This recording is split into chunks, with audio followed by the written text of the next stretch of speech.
So that's Mike. That's Toya. And this is Tech Beats and Bytes.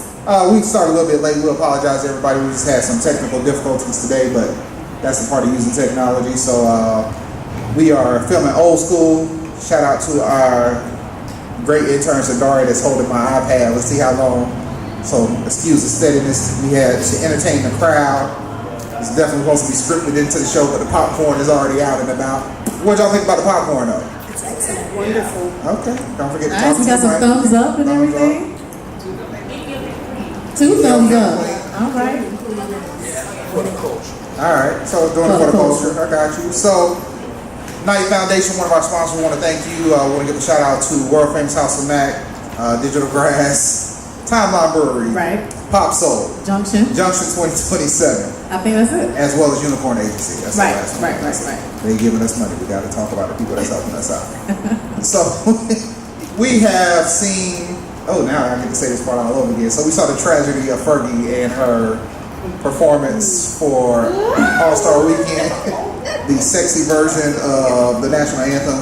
So we decided that we were going to bring in Rochelle Lightfoot. Yes. Yes. So I can get to practice. All right, she's going to grace us. She's going to grace us with it. So, but Rochelle, go ahead and give us your resume real quick, and then let's go ahead and show them how the national anthem is supposed to be sung. I am so glad to be here. I am Rochelle Lightfoot, known as the Sweetheart of Song, a singer, songwriter, producer, among other things, a philanthropist as well.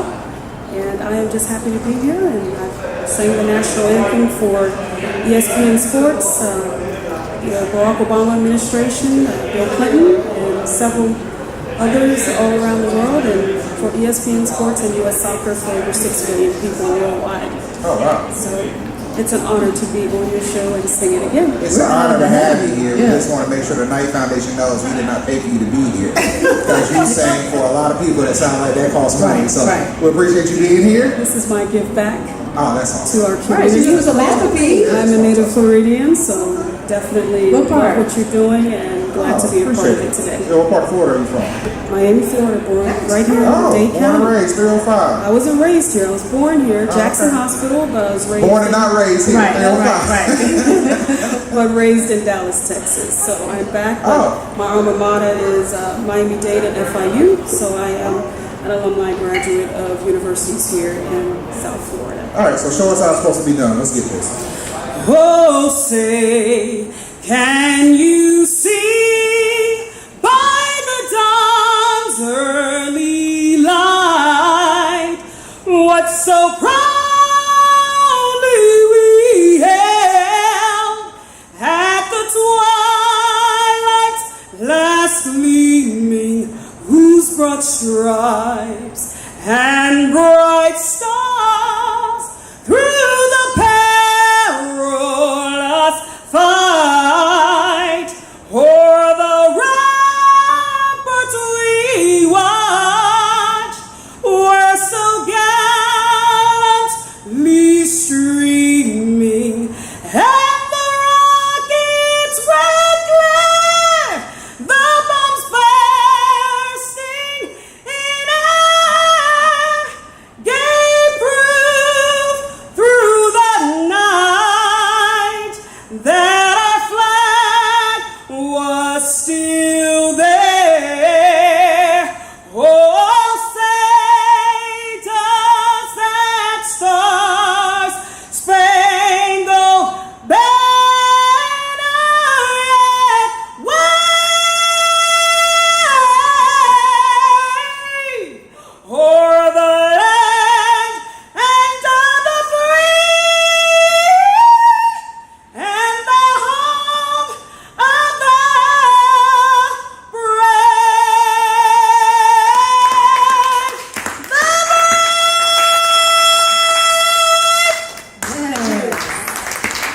I just want y'all to know she did that Sitting down. That's the same thing I was It's a saying. little difficult to sing Sitting it. down. That's awful. That was amazing. Thank you. All that power. Yeah. That was fantastic. It's a lot more emotional. As much as we know about the other verses and everything else, Yeah. it's a lot more emotional to be right by the person singing that. Yes. That was amazing. You can feel that going through your body. That was very powerful. So Rochelle, now that we're talking about power, and before we get into the show, one happy thought at a time, 30 days to a happier you. Does that have anything to do with you not doing legal work anymore? I hope this will be my transition out to the legal field. Just spread happiness all over the Y'all world. recovering legal people always got something creative to do. Yes. We have to activate your happiness muscles. So tell us about the book. So the book comes out next week, and I'm extremely excited. And so the purpose of this book is to spread happiness around the world. It's a simple, easy way. You wake up in the morning, you read one nugget for the day, and I assure you it's going to give you new perspective, and it will let you think outside the box, and you will have new, innovative, creative ways of living your life, engaging your life fully, and just living your absolute best. I think we think happiness is something that's very elusive. And so through this book, you're going to learn tools, tips, and techniques of how you can infuse your life with happiness on a day-to-day basis. So tell us what a happiness coach is, in case people are like, what is a happiness coach and why do I need one? Okay, so a happiness coach is pretty much like a best friend, but the best friend who is eternally optimistic, who always shows you the silver lining in any scenario. So pretty much a happiness coach is somebody who you would hire a contract to help you through, whether it's your financial situation, relationship situation, life on a whole, to just help you, focus on the big picture of what it is that, putting a more positive spin on things. A different perspective. So looking at the glass half full versus half empty. Looking at the glass as full and overflowing. Oh, even better. Look, abundance, not scarcity. So I have a lot I want to say. Okay. But I think we're going to have to bring you back into our actual show. Yeah. Yes, I think we should have had her on with Jen, the sex therapist. That would have been a good one. That would have been a good That would have been a good one. But we could do another iconoclast type. Yeah, well, we mashup got of the to minds. So just for us to know, you're selling a book, but is this going to become a tour? Are you going to be doing events with this? Just so the people, can you tell them where they can go buy the book? Just so we can go ahead and make that plug for you. Yes. So the book is going to be released next week, March 8th, on my birthday. Well, happy birthday. Yay. This is my birthday gift to the world. And also on March 10th, I'm having a Women Winning Now Summit. It's going to be here on March 10th. It's a Saturday from 9:30 to 3:30. It's going to be for winning women. We're going to be speaking about health, happiness, finances, and just visioning your best life. And it's going to be here March 10th, 9:30 a.m. And so the book will be on sale. And I think the men should send their woman here, because a happy wife, happy girlfriend, happy life. And woman, you can never have enough happiness. I mean, happiness is the baseline. If you have happiness flowing through each, and every area through your life, it means that you'll go to work, you'll be a high performer, you'll be a better mom, a better friend, a better daughter. And I mean, at the end of the day, what's the point of living if you aren't maximizing your potential? Right. All right. So one happy thought at a time, 30 days to a happier you. So we would like to thank the Rochelle's. Rochelle, we want to bring you back and have you sing another song. Good hair. Yeah. So I really appreciate you ladies. Thank you for singing. Thanks for Rochelle, having us. congratulations with the launch of your book. Good luck with everything. And let's bring up our guests so we can get started with the show. Thank you ladies very much. Thank you for having us. So we have today Maurice, Locke, and we have DJ.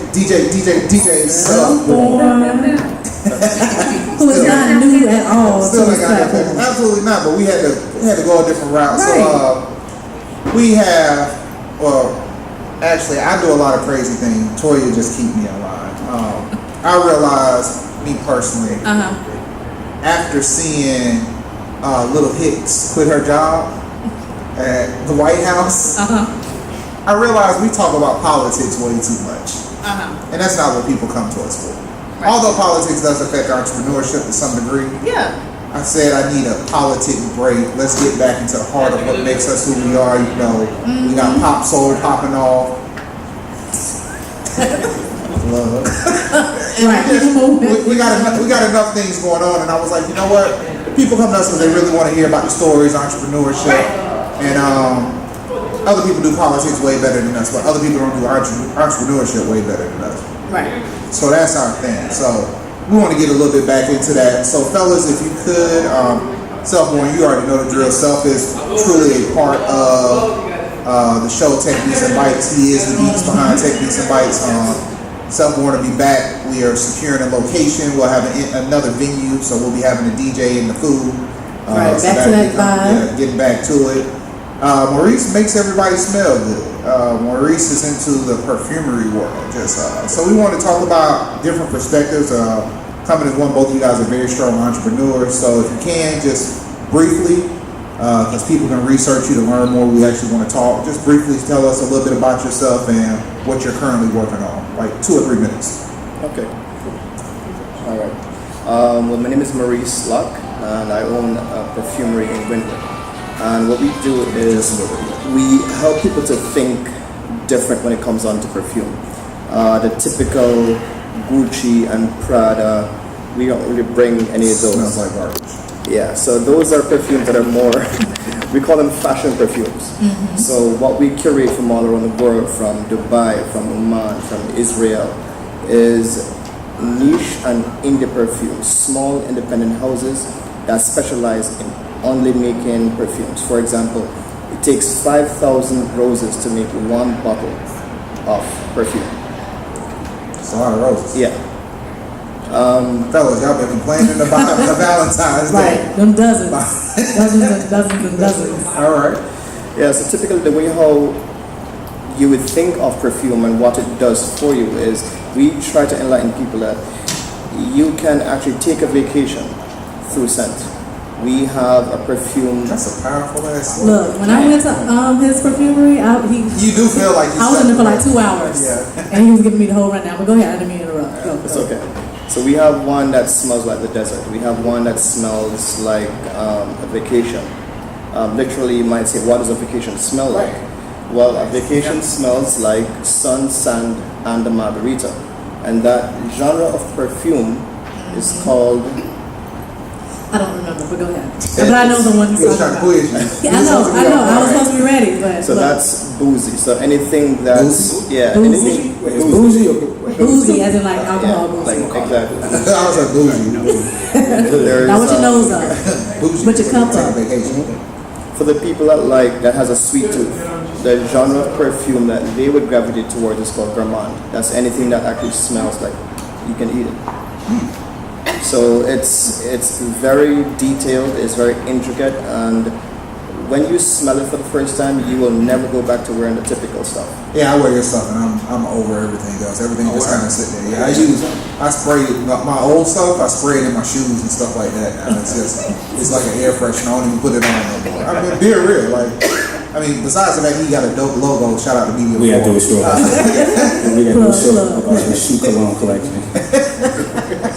I just certain stuff. I mean, because it was the oils, it's the way it lasts. Like yeah, it lasts when you wear for a the long quality of time. this stuff, you put on 2 or 3 dabs and you smell like that the whole day. Oh, you go to the shop. You gotta go to the and he'll help you find your scent. Yeah, exactly. Find your scent. He'll find the scent that's made for you. Yeah, I forgot to mention one thing. So the typical perfumes have between 3% oils to maybe 9. So what we have, it has from 30 to 50% oils. Wow. We have the guy that actually makes perfume. Sound like a smoke shop. My bad. No, be yourself, Chef. That's why we need to be back today. Go ahead, be yourself. We have a guy that actually makes perfume for the Queen of England. We have another guy that he has been making perfumes from.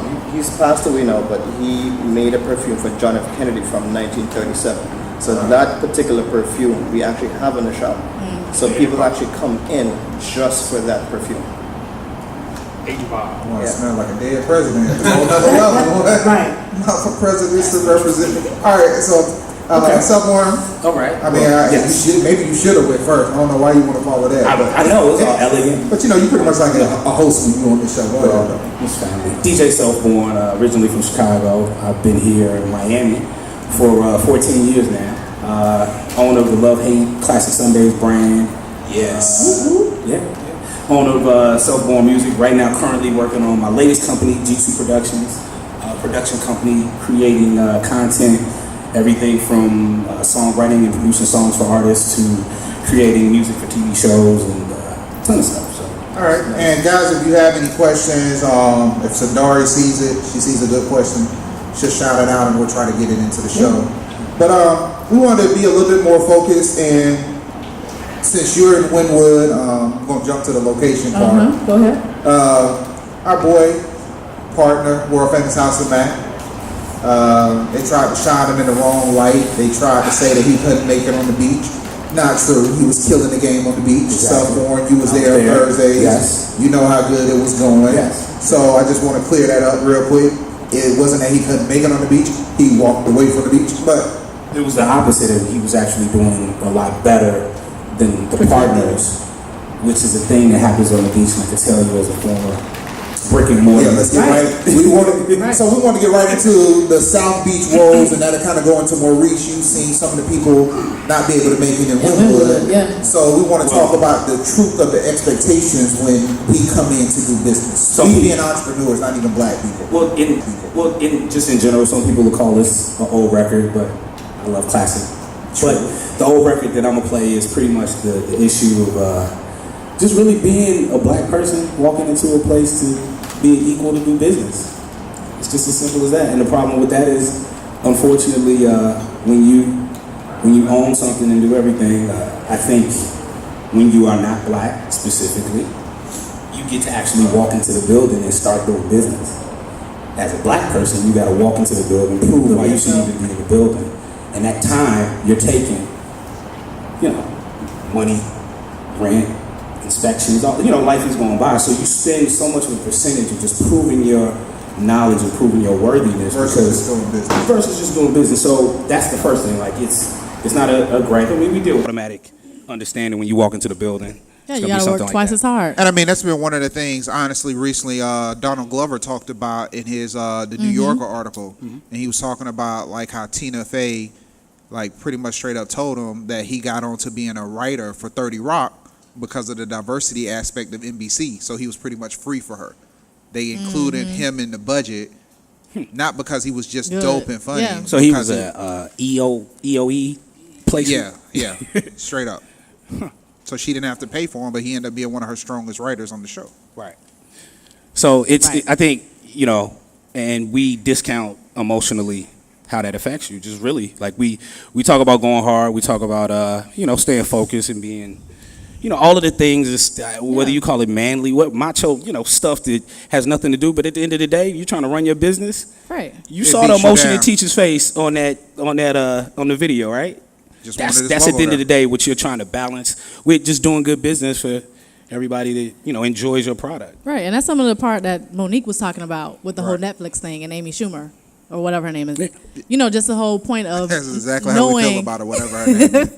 Right, but knowing your worth and not being afraid to ask for what you feel that you deserve. Right. And I think when a lot of people heard the truth behind her situation, their opinion started changing. Yeah. But that's why you shouldn't be always publicly judging people just for good content. Right. Take the time to do your research. And Maurice, that was one of the things, and you start talking about gentrification, certain areas weren't as good, and we started getting into Wynwood. Wynwood was pretty much warehouses and some of the overflow from Overtown.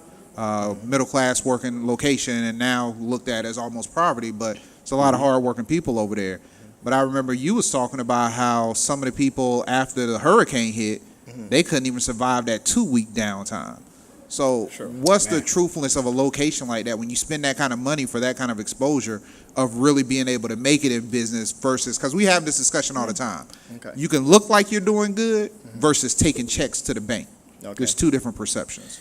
I guess for us, what we did is when we opened the business, we literally opened with $20 left over in the bank.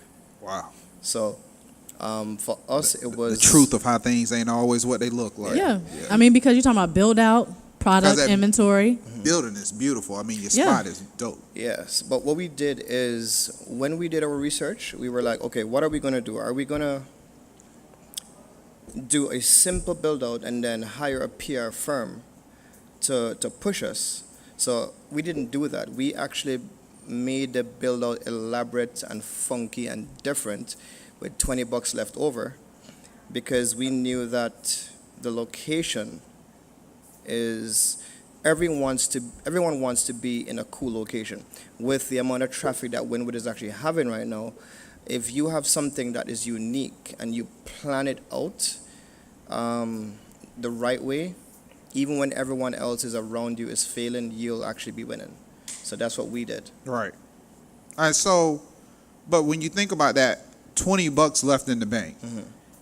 Was that like $20 to live off like for real, or was that $20 left in the budget? Because I think most of the time people go into business without a true survival plan.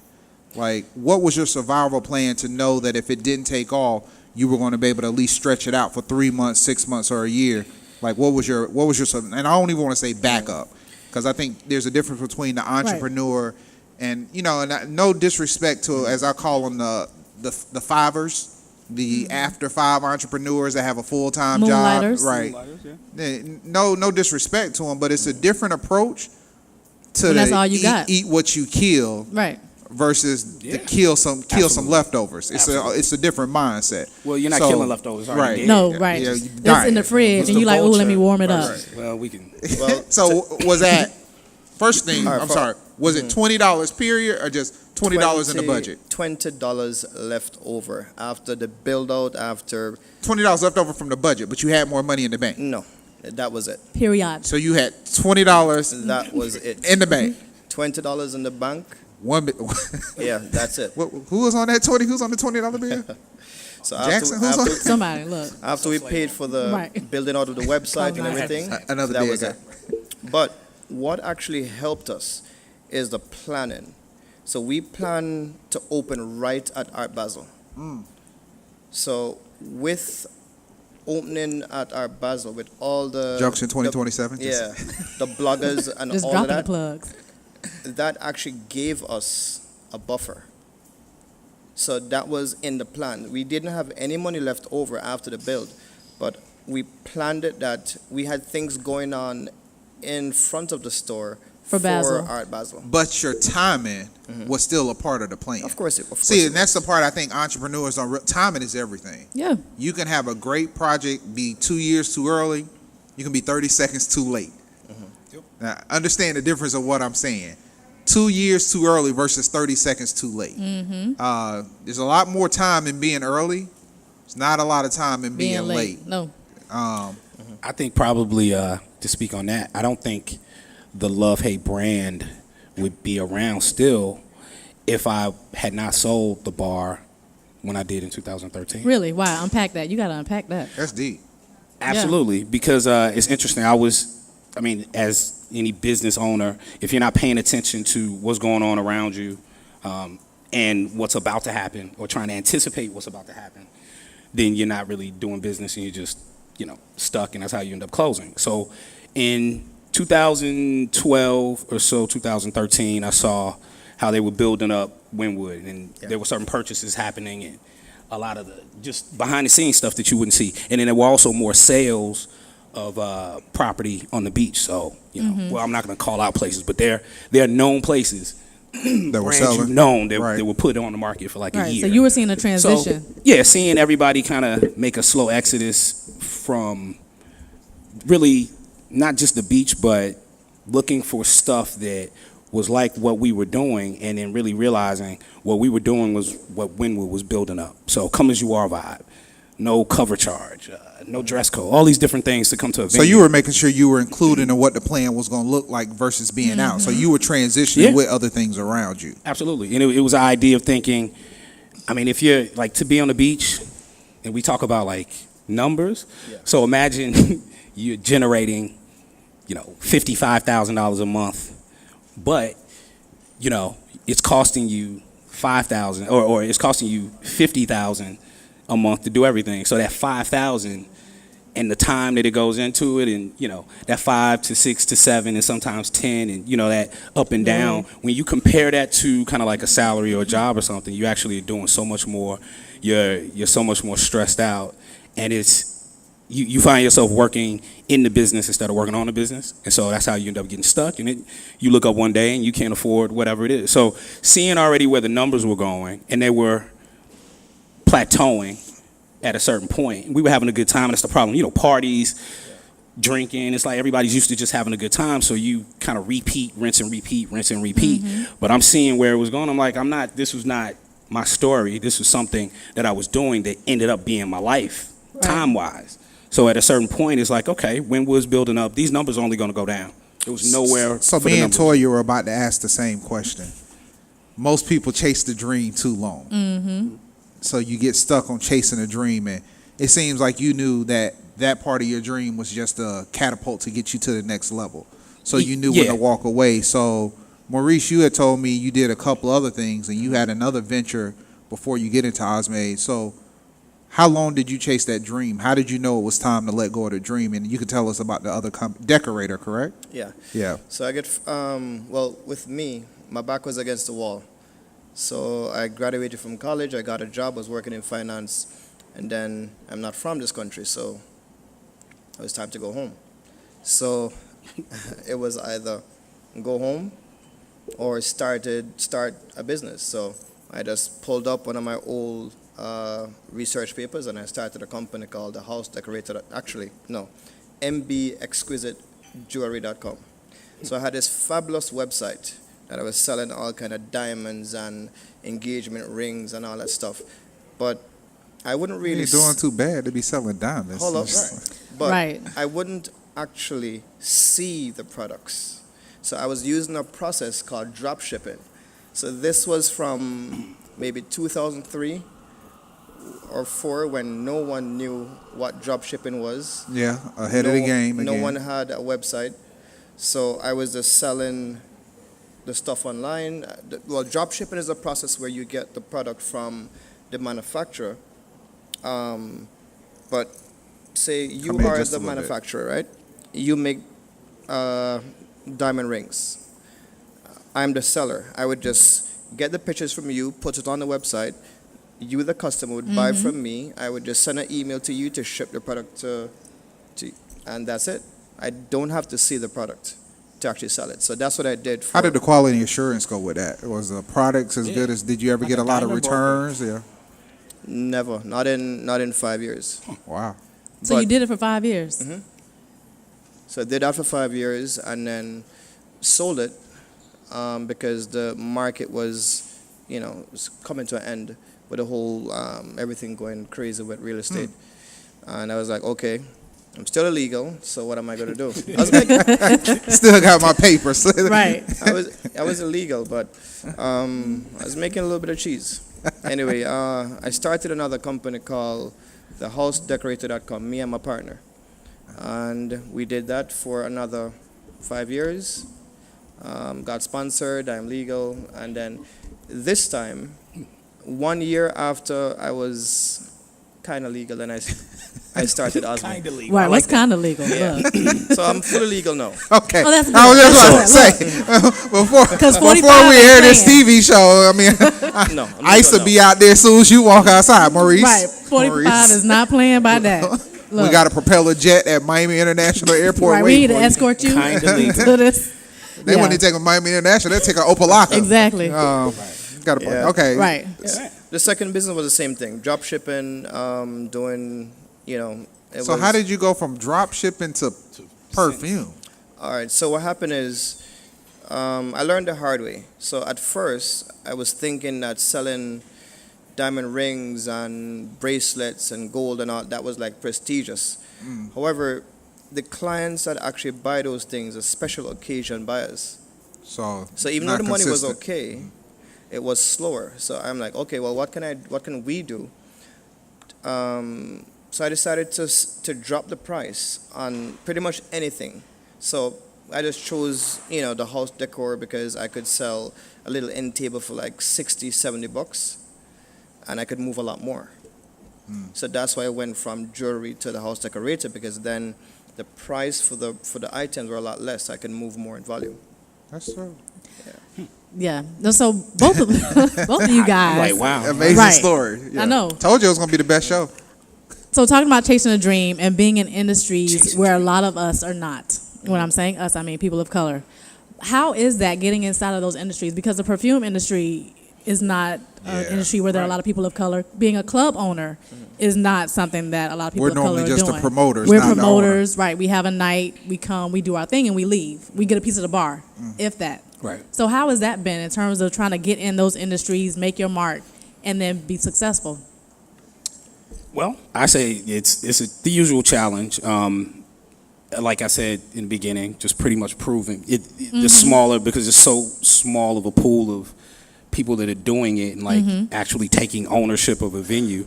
You pretty much you understand that you gotta explain things to people that you feel like should already know what you're talking about, just to make sure that they know, and Right. you jump over a lot of hurdles, and it's really I think you just suck it up and know that that's coming with the territory, because when you walk into the room and you see who's in the room and the way they're talking and what they're talking about, you automatically go into a mode of, all right, I've got to show and prove. It's just an automatic show and prove sign.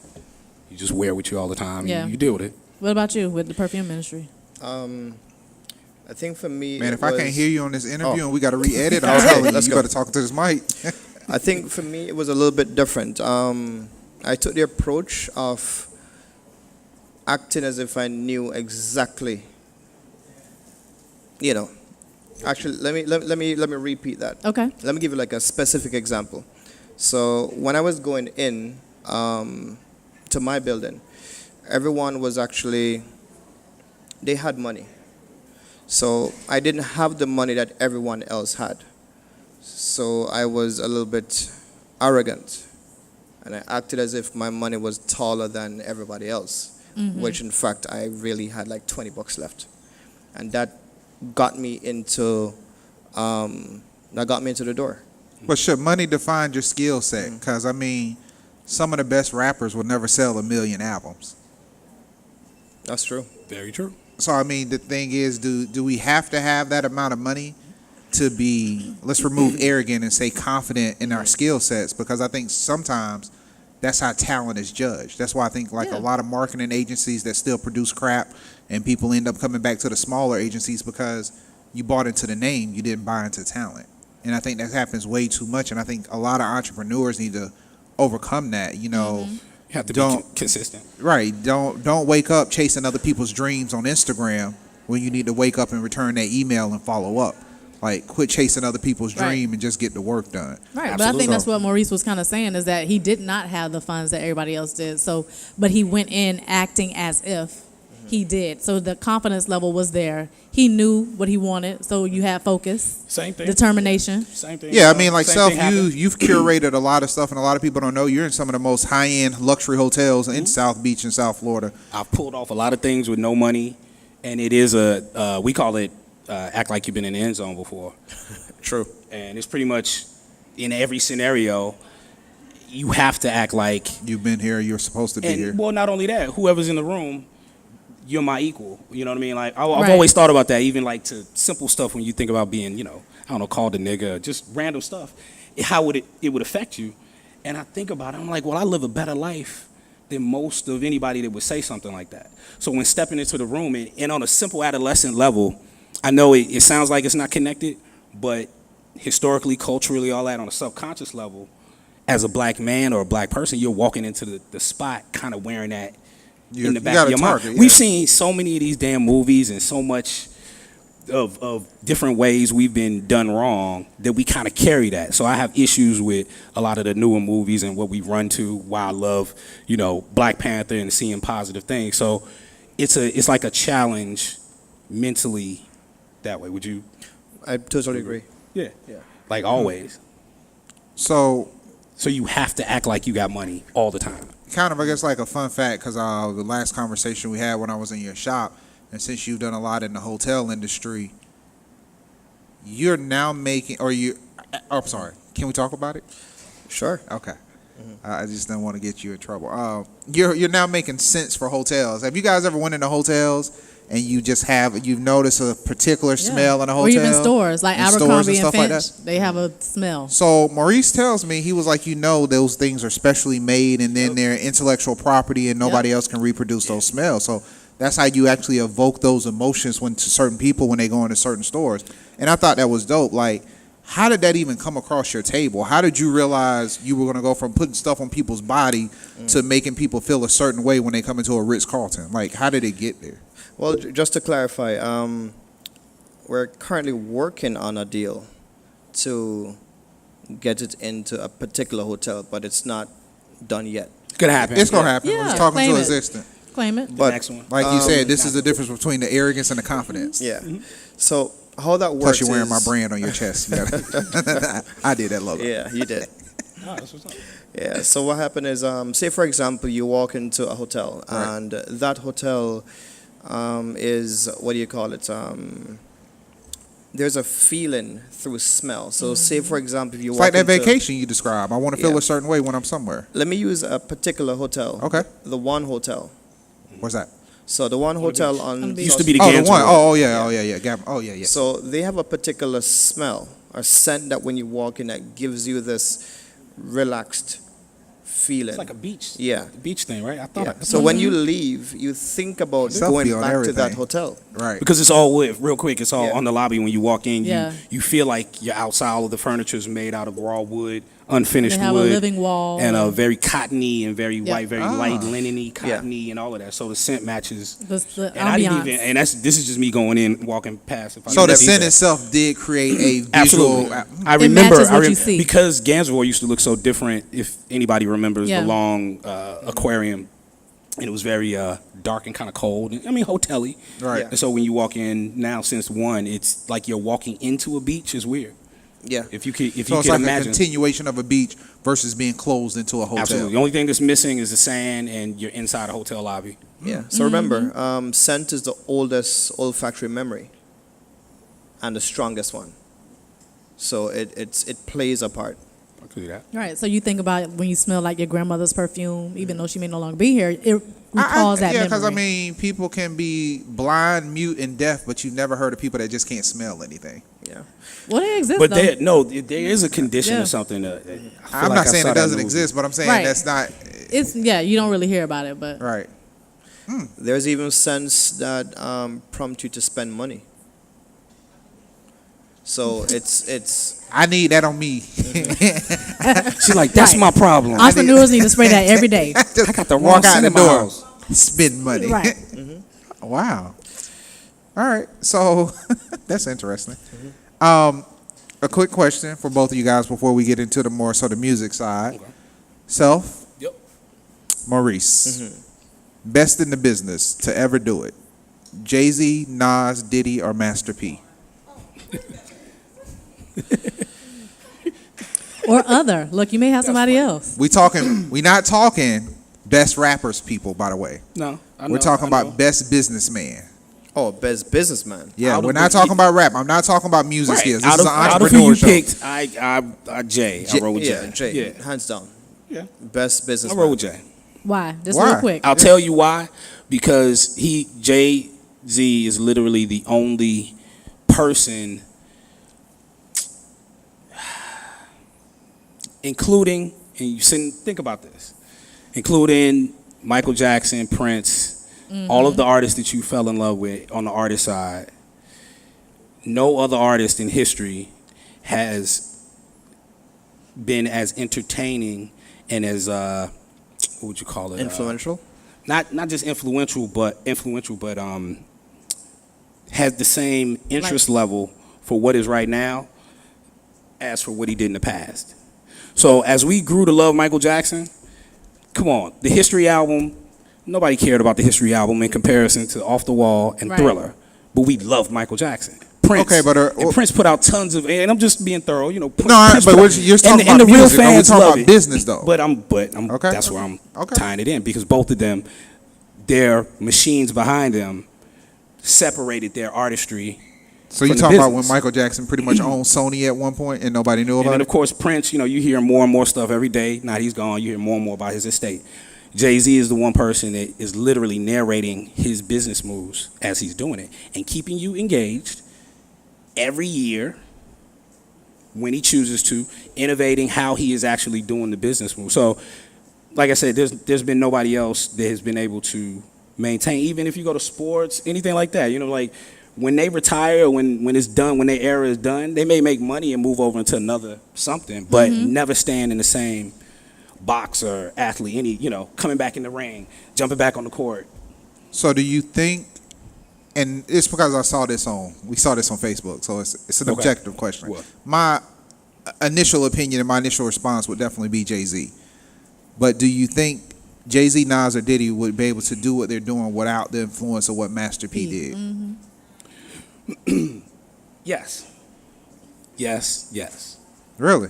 Because I would give Master P absolutely all his credit, and he did what he did. But I look at him as a person that was necessary, that was going to be there. There was going to be somebody that was going to sell out their trunk and do a deal for 85%. So with that being said, let's just go to the... But real quick, Jay-Z, every time he's done something in recent times... He's elevated. You're like, wow, I didn't even think about that. Is Jay-Z where he's at without Beyonce being his wife? Yeah, Definitely. Now what is this, boss? Is it really silly? Is it really silly because Jay-Z's never on Oprah without Beyonce? Jay-Z doesn't have the crossover without Beyonce. He's being smart. I'm not saying he wasn't being smart. My question was, is Jay-Z still producing and doing the same things without Beyonce as his wife? I think they fuel each other, and I think that they definitely have a powerhouse system. I agree, it's a system. Let me get some points. Let me get all the does women. that I conduit? want to get all the women on my side That's real quick. Harold's work if Harold's isn't selling Let me get all the women on my side real quick. I mean, fried chicken. Let me get all the women on my side real quick. that brother, that black man, regardless of what he was doing, would not be able to be as successful as he is, regardless of anything, without a good woman on the side. I agree with that, but that's what I'm saying. So the fact that he's doing what he's doing is what he's doing. But anything, if he was an athlete, and too, when they music, became public with their relationship, like that's when you started to see like Jay-Z. What elevates it is the fact that but that's she what I'm shares saying. When they became public, the amount of press he was getting changed. Right. Because it immediately went, it's not Jay-Z the rapper, it's Jay-Z that dude that's dating Beyonce. Right. Yeah, but that She still definitely gave opened him up a more lot of exposure. doors for him. She gave him more exposure and but this is crossover what appeal. so the reason why I'm bringing this up, this was the setup. The setup was Right. sometimes we got to realize the assistants and the powerhouses that move other forces forward. Is the man intelligent? Absolutely. Is he making strategic moves? Absolutely. Right. Is he one of the best to do it? Absolutely. Was 444 a masterpiece? Will we look back at it 10 years later and be breaking that down in a Harvard class? Absolutely. But did he ever get there without cheating on? If he would have cheated on anybody else but Beyonce, is he really confessing there, or is he just doing what he got to do? And Lemonade wouldn't have been there, so he wouldn't have had a need to respond. Well, right. I will say, in all reality, if he was with Becky with the good hair, but being a child of Is she hip hop, checking him? Look, but he being a wouldn't child have of the hip hop and everything that we deal with and come from, I will say, I believe that the news of Beyonce and Jay-Z connecting opened up at least one or two doors. That's all I'm saying. Of that executive That's all level I'm of saying. like, oh, well, here's this drug dealing, whatever that has been saying all this, everything, that's Right. even in rap today, but just a lot cooler to better beats. But that's I think And that's so what polished him up to be aware. It showed transcendence. So I think, again, that's why I brought it back to just a relationship. I think any man, you look at any man's life, think about the homie that you got or anybody that we've known over the years. I can look at myself and say that, but I'm just Right. saying I think So I other think people that's should what it is. realize that. Well, but I feel like the way you put it out there was more, it was more like More gossipy. real? No, it was more of a like Beyonce status as opposed to her just being a good woman in his Okay, life. but I'm gonna tell you. And I'm saying Beyonce Okay, could but be I'm gonna tell you- anybody. I'm gonna Beyonce tell you could why be I a good said woman. that. She could be a woman and at the crib, taking care of the house, not in the public eye at all. So I give credit to having a good woman. I don't agree with that, because a woman in the crib that Oprah doesn't admire is not getting jail on that show. But I only say a couple of doors being opened. But because one of the biggest, Beyonce's some of the accomplishments. biggest. Okay, but that woman at home is not opening up them doors the same way. No, but Jay-Z would still be doing. I don't. He would have still done the I'm things. that he honestly was gonna doing. say, as a man, I don't think so, because I think if Puffy had a stronger woman, Puffy would be making bigger moves. Well, I'm just being real. I mean that now you. I mean. Yeah. Right. I mean, because Cassie doesn't match. Wait. Okay. Well, what about Diddy's, J-Lo? J-Lo was strong. He was making moves with J-Lo, and when he lost her, what happened? But then too, J-Lo and Puffy, they had that whole relationship seemed like it was a publicity stunt to a certain extent. Nah, he was in love with her. He just messed it up. It's more the question of Could be, but he I'm was just saying, obsessed for her, with her. I think it was. Damn, really? I think Yeah, he was Puffy's obsessed. relationship was better for J-Lo than it was for him. Like, she catapulted. But are you comparing? You're comparing the exposure. status of the woman as opposed to just her being a woman in his life. I'm saying the recognition of what other people can do for you, regardless of who it is. Sometimes you have to just this So that's why you should connection. get married? Just, What? this connection just happens to be his wife. Other people's Okay. connection can be their business partner or the brands they're partnered with. Jay-Z had Dame. Dame was corrupt for him because Dame just has a very crass way of doing business. Dame is great at business, but Dame is not going to get to the same place as Jay-Z was. I think all the way down to him having Blue Ivy. I think if his first child would have been a son, it would have been a different response maybe than having a daughter, because that daughter is going to humble you in a different way. I think any man with a daughter will say Well, that. I think that's strategic ideas. My business partner and my production company is Kanye's A&R, like, and that's kept, very sacred, Right. But I think that's a natural thing. No matter if we're talking about a woman, like I'm trying to, because I'm getting I'm trying to get the difference of okay, what angle are you coming from, like. It's You know what I mean? Well, the angle is really just a respect of what opens up doors. It's the aspect of knowing what surrounds you, because sometimes we aren't totally aware of our surroundings. Like, I'm not trying to be funny. This show is as good as it is because I'm doing the show with LaToya.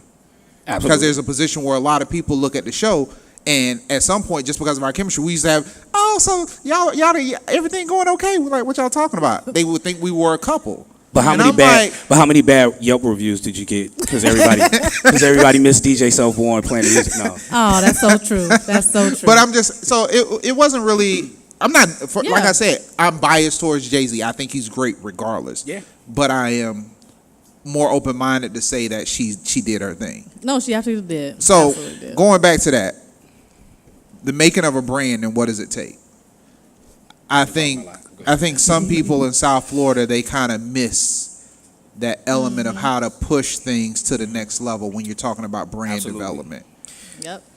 One simple thing is I think everyone has ambition, but ambition is dime a dozen. I was just about to say, a whole bunch of people got Or a good ideas. idea, but it Yeah. doesn't mean they're going to actually make So- it happen. I would kind of, just to let you know, I disagree. Actually, everybody doesn't have ambition. Well, a I've lot been of people disappointed do. in a few individuals that literally have said they Yeah, don't have yeah, ambition. That's the only reason why I'm saying what I'm saying. 'Cause Everybody I've doesn't literally have had the ambition. conversation. Everybody has And ideas. someone has Everybody. said, Yeah. nah, I'm good Okay.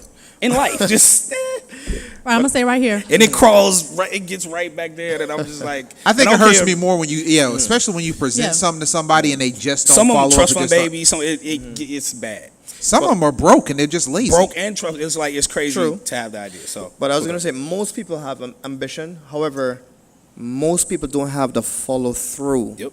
on making that idea a reality. And that's the hardest thing, because you have to be that stubborn person that's not going to take no for an answer, that is keep on pushing until that dream of yours is a reality. Yep. Most people won't spend their own money Right.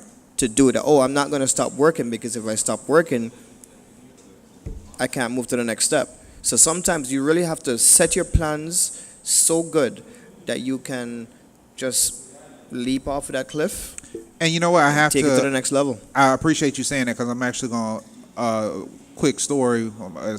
That's how I got into this popcorn thing. A friend of mine was making popcorn. It was her thing. And I didn't think it was, wasn't going to go anywhere. And, one day she'll be like, oh, I'm tired of making the popcorn over the stove. I need a bigger machine. Whatever. 4 days later, she done went on Amazon, the machine there. And I'm like, okay. Okay. The bagging. going. So every time I showed up, she had put some money in and made some kind of change.